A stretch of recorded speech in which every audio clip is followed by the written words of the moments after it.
السلام علیکم عزتمندوم، څنګه یې تاسو؟ ښه ټیک ټاک. زه یم صدر شاه د قومي وطن پارټۍ د زلمو څانګې په صوبایي سطح باندې فاینانس سیکرټري.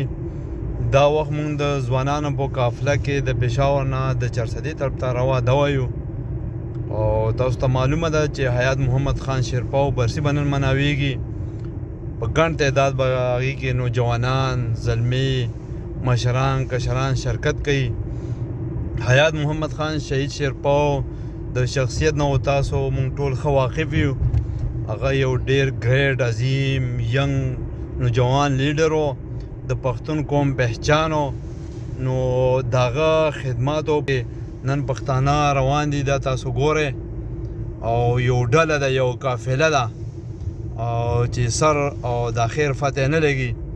په کثیر تعداد کې نن نوجوانان د پېښور نه راوتي دي. قاضي اسد صاحب کوم چې زموږ صوبایي رهنما دی، هغه هم مخکې ګاډي کې روان دی.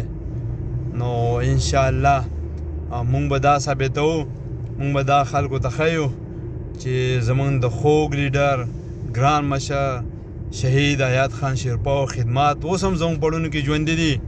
او انشاءالله بیا واحد هغه لیډر و چې د پښتنو لیډري کړې وه، او د هغه کمې د هغه نه پس هغه شان چا پوره نه کړو.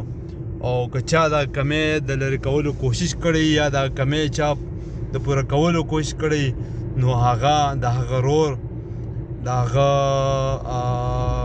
بل تکړه ځوان رور آفتاب احمد خان شیرپاو کوم چې ملي رهبر دی، نن سبا د پښتنو مشر دی، دا کمې هغه پوره کړی. هغه خپل دورې وزارت کې چې کله وزیر اعلی او بعد کې د کوم وزارتونه ملو شوي، هغه ټیک ټاک د چرسدې د پښتون ولس ښه خدمت کړی دی.